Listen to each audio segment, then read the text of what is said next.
Welcome back, everybody. It's time again for another episode of SLMA Radio.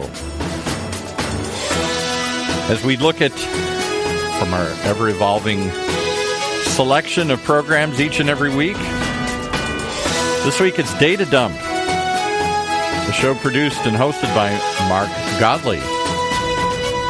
A show where you can hear top B2B data vendors and buyers discuss the reality of today's data landscape. Mark and his guests will help you navigate your buying decisions and enjoy a laugh along the way. At least we hope. As we bring back Data Dump, sponsored by Lead Genius. Hey, Mark. Okay, thank you, Paul. Paul is our announcer today for the Data Dump show, and I'm totally excited for the next 20 minutes or so. We have a respected colleague and good friend, Jim Gearhart from Zendesk. He has a unique role over there as Senior Director of Enterprise Business Applications and Development. Well, first of all, welcome to the show, Jim. Thanks for giving us time. Yeah, thanks for having me, Mark. I'm pleased to be here. One of the reasons why I think it's going to be so helpful for the audience to learn more about Jim is because of the role he has at Zendesk, which to me seems to be pretty darn unique. Jim, can you describe to folks listening what actually you do over there? Yeah, sure. So I lead a team of analysts, developers, engineers, and administrators, and we are kind of at the intersection of all things agile monetization. I handle sales and marketing technologies, which is the focus of this conversation, of course, as well as a lot of the other finance, legal, HR-related business systems. In my role, we're kind of at the intersection of business from a strategy standpoint, as well as pricing and packaging, and delivering SaaS products to market. And I'm also kind of in the crosshairs of a lot of buying decisions and targeted in terms of vendors reaching out to me constantly and trying to sell me the next shiny object. So let me just clarify here, because again, this seems so unique. It sounds like your team is responsible for product decisions or recommendations at Zendesk, as well as decisions related to what internal tools are used by Zendesk. Is that true? It's actually both sides of that fence, or am I wrong about that? The latter part is certainly true. The former part, let me clarify. So product decisions are made within the product teams, but when it comes time to bring those to market and actually monetize them, we have to rectify our self-service motion against our assisted sales motion and come up with a pricing and packaging mechanism that will suit both.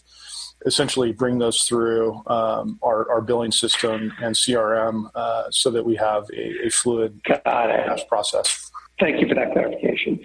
Sure. And then, again, another uniqueness is oftentimes people who are making vendor decisions, it's someone in a sales ops function, it's someone in a marketing ops function, but ultimately they report up into the sales or marketing departments. Am I correct that you actually sit and your team sits outside of those groups? Yeah, that's correct. I actually report up through the COO organization, so I report directly to the COO. My group is really an IT organization, and we are structured in that we have a very strong role in either recommending or assisting in the purchasing decisions for internal tooling. Got it. And then one more bit of background before we get into us opining on how we see the world. Tell us about the work you did before Zendesk, because I think it has some relevance for your expertise in the area we're going to delve into. Yeah, sure. So I'm an information systems and business person at heart. It's well in my DNA. I spent a lot of time doing relational database design and multi-dimensional database design for internal management reporting way back in the day. So I spent a lot of time doing that, and then a lot of web design and internal business systems development using relational databases and a number of web technologies. Several years back, I kind of jumped over into specializing in sales operations and working with sales operations teams to do essentially business turnarounds and coming up with a formulaic approach to operating sales teams. Excellent. Yeah. No. It's a fantastic background. So I think that's a good segue into, you used the term shiny object a minute ago, and certainly, I've been described, I think affectionately, as an old curmudgeon by folks in the space, but I do have a bit of both awe and cynicism as it relates to, you look at the Martech space and the infographic that comes out every year, and we're a couple weeks away from Dreamforce happening. There are now literally thousands of solutions out there in the Martech, sales tech, ad tech space. Is this a good thing, a bad thing, both, neither? What's your perspective on the abundance, the explosion of tools that have shown up in the last decade? Yeah, it's really fascinating to see how this has progressed. And it's really interesting to see that even though the Lumascape and the infographic that keeps expanding each year, I think we're well above 5,000. I want to say it's closer to 7,000 now. Yeah. Everybody over the years has been talking about consolidation. We really haven't seen a lot of consolidation. So it's just fascinating that there seems to be room for everybody in this space to make some money. It'll be fascinating to see how things change going forward. So is abundance a good thing? I think it's good to have options, but I think that the reality is that many of these products or services are very much the same, and it's more challenging, I should say, in finding kind of the best of breed solutions. So I think there's a lot of niche players, and then there's a lot of players that kind of do the same things. One analogy that I kind of like to use is, it's kind of akin to dining at the Cheesecake Factory. Not something I do a lot of, but I have been there a couple times, and it strikes me that, there's just an abundance of varied options on the menu, and certainly some things that are nutritious, but there's also a lot of fat, salt, and sugar that you got to watch out for. You're going to end up in an unhealthy situation. I think that's the same with the rest of the data vendors out there. The sales and marketing Lumascape equating to Cheesecake Factory. I think there could not be a more apropos metaphor. And then when you get into the nutritional value and the caloric intake, wow, we could go forever with that one. That's amazing. That's amazing. But let's speak a little bit as it relates to Zendesk. So there's thousands of options. Yes, I think it is close to 7,000 or more. I wanted to be a bit conservative, so no one had to fact check me and call me wrong. If you were to say specifically to sales and Martech, obviously you've got a market automation system, maybe more than one. Obviously you've got a CRM. How many different vendors do you bolt on there? Is it 10? Is it 20? Is it 30? Do you even know across the different functions within those departments who are bolting something onto their system of record? Yeah, I think that's a really interesting question. And the game has really changed, especially in the past 5 to 10 years. And this is kind of true just by virtue of the burgeoning SaaS industry, and something that, it's a topic that transcends just sales and marketing. I mean, CIOs are dealing with this left and right, but it's, we're kind of out of the realm in many cases of dealing with monolithic systems and platforms that, take forever to implement, and you're looking 10 years down the road for, getting return on investment on a system that's, destined to be obsolete. Now we're in the realm of component technologies, right? And the ability to swap things out at relatively low cost, and also contracting a year at a time, 2 years at a time, maybe even monthly. So at this point, I would say that's right. We do offer a number of compelling options for our customers, right? To give them the flexibility that they're looking for. Low risk, yeah. That's right. So low risk. So to answer your question, yeah, we have dozens of component technologies and or services that work around our core systems. And as a general rule, we probably swap out 15 to 20% of those on an annual basis. So it gives us the flexibility to, instead of being locked into a technology that drives the direction of our business, we drive our business the way we see fit, and we seek technologies that map to those objectives. That's fantastic. Really, really cool. 15 to 20% are changing, dozens bolted on to those foundational elements. And you mentioned ROI, Jim.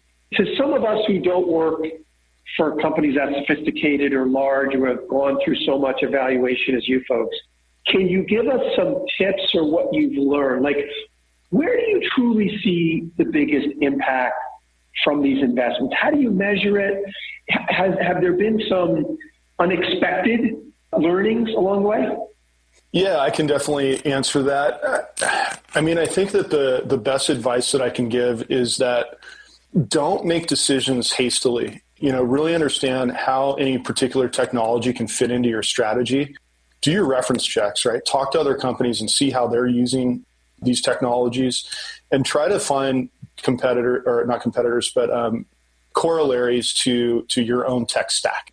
In other words, if you want to use a particular technology to bolt onto your CRM in conjunction with a particular marketing automation platform, make sure you can find that same stack or a customer that has that similar stack, and see what their experience and their objectives, and make sure that the objectives that they had when they sought to use a particular technology are the same or similar to yours, and see what their success has been.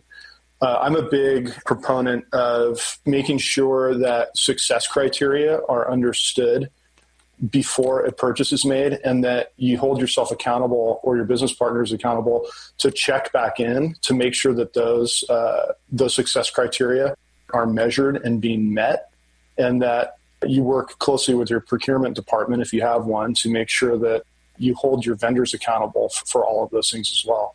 So when it comes time to renew, you know which direction you want to go.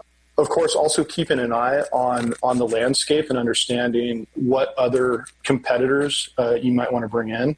And sometimes it's not always an even swap. You may have to, if you lose one technology, you might bring two more in to take the place, but it may be a happier situation with two vendors versus one in some cases. Excellent. Jim, this is a good time for us to take a quick break to pay some bills. I want to move the conversation more towards the buying process itself. And then I would be remiss if I didn't bring up the concept of data. So we're going to delve into those two topics in the second half of the discussion. We'll be back here in a minute for the second half of the show. Sounds good. Thank you, Mark. Well, we got to ask you a question while we take a break and let you digest all that. Let me get you thinking about something else. How well do you know your total addressable market? Do you even know what that means? What are the most profitable micro segments of your business? Who are all the decision makers at your ideal accounts? Well, if you don't know, there's a company that can help you figure it out. Lead Genius. They can help tell you. Lead Genius helps business-to-business enterprise companies such as Google, eBay, and Square power their go-to-market strategies. Maybe they can help you with yours as well. Lead Genius has the highest quality contact and account data available anywhere. How? Well, they're geniuses. Lead Genius verifies every single data point with a unique combination of real human researchers. How about that for a genius idea? Not just relying on the computers, but some real people as well. And machine learning. Quality is assured. Accuracy is 100% guaranteed. That's right, 100%. See for yourself why enterprise marketing and sales leaders trust Lead Genius, and why you should too. Visit them at leadgenius.com to learn more about your total addressable market today.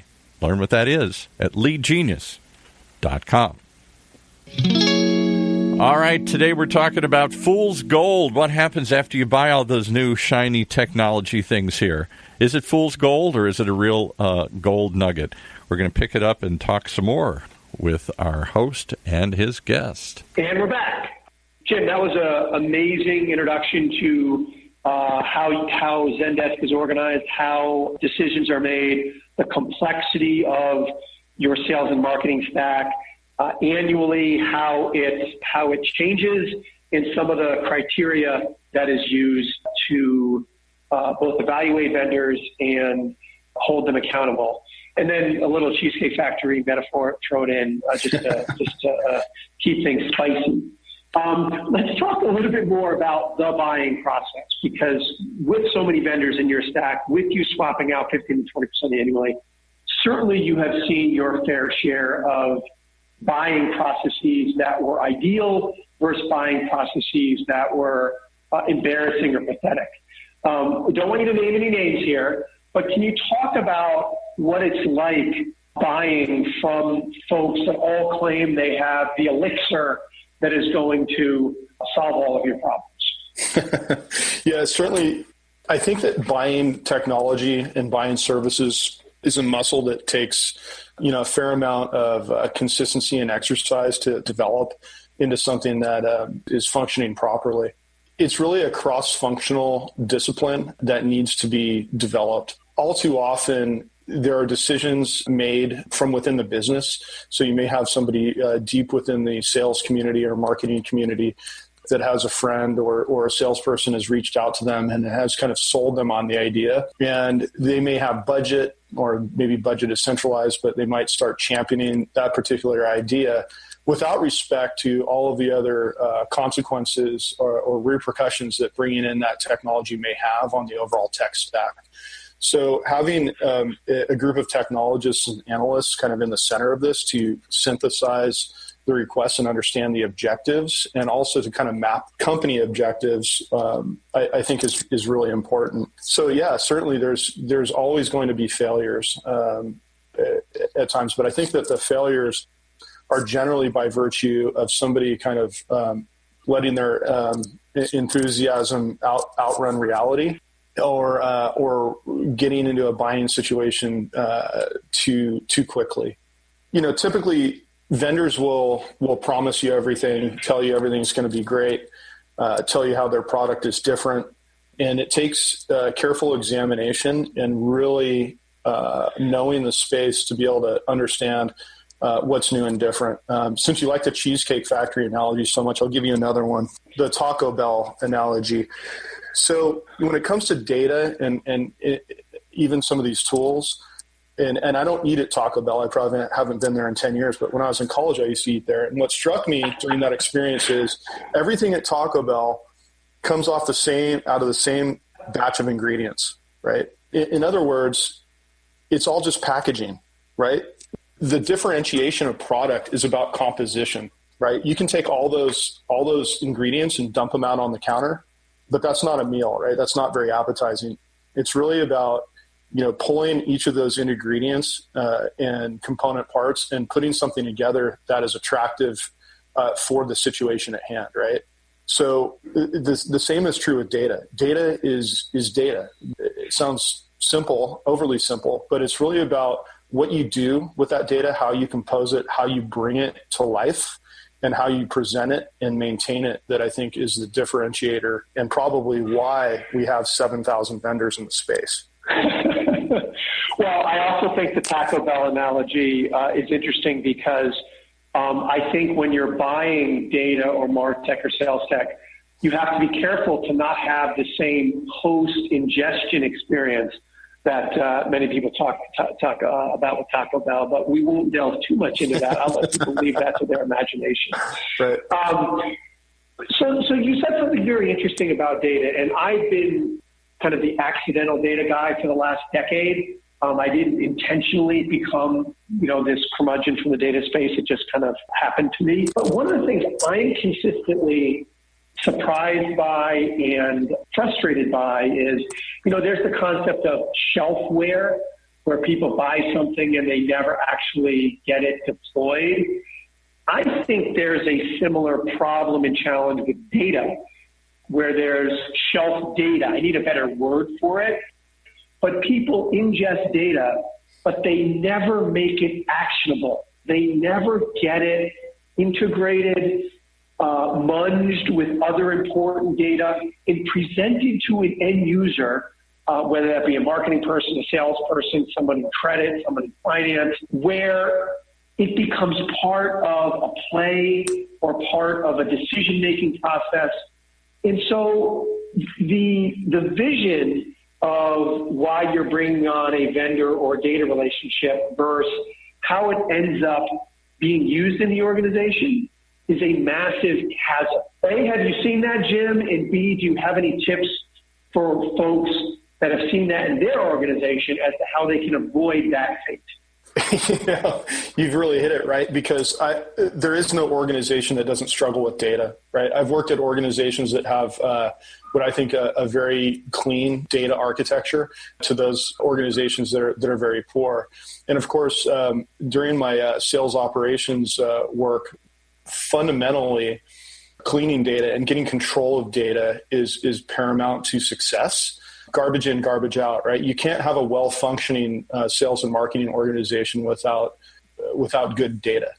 So I think that orchestration of data and use of data really takes concerted effort, right? And again, it's a cross-functional discipline, and it should start with strategy. What strategy are you looking to deploy, and what data do you need in order to support that? How are you going to age the data? How are you going to correct data? How are you going to prevent duplicates from coming into the system? What matching technologies are you going to use? And how do you hold people accountable to that data?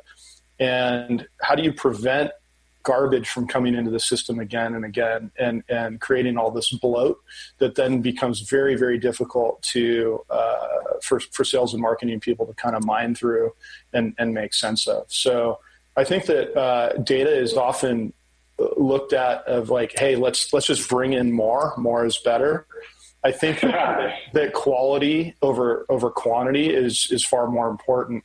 I mean, if you take the average sales rep, for instance, how many leads can they really follow up on, for instance, or your typical AE, how many accounts can they really pay attention to, depending on what role they're really in terms of chasing the SMB space or enterprise, right? It's pointless to load up an AE with 5,000 accounts, right? Because they're only going to focus on the top 20% that they feel is going to lead to a conversion in the first place. Yeah. I agree. I actually, going with our metaphor here, data is kind of like weight. It's easy to put on and hard to take off, right? I mean, how often do you see that? It's easy to get it into the system, but then making the decision and getting it out seems like heresy. Jim, gosh, we could talk forever. We only have 30 seconds left, and I want to hit you with a quick lightning round question, sure. Which is top couple, you can choose 1 to 2 to 3, predictions on where sales tech, Martech, ad tech is going.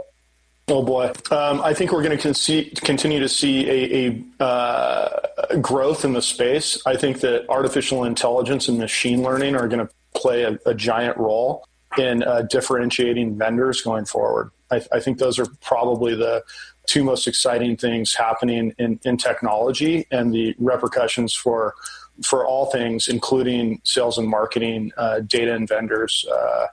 There's definitely room there for those technologies to add benefit. No doubt. To me, it feels like that stuff is very jargony today. A lot of people are bolting that onto their taglines and on the above the fold section of their website, but it really hasn't come into its own. It feels like it's early days. That's right. So I think you're right there. Well, Jim, great conversation. I wish we had more time. If folks want to connect with you to learn more about your experience, and you probably need some more solicitations, how can people get in touch with you? I would just say, just find me on LinkedIn. There you go. Or chase me down at Equator Coffee at Mid-Market, San Francisco. There you go. Jim Gearhart with Zendesk, fantastic resource. Thanks for giving us some time. And Paul, I'm going to send it back to you to wrap it up.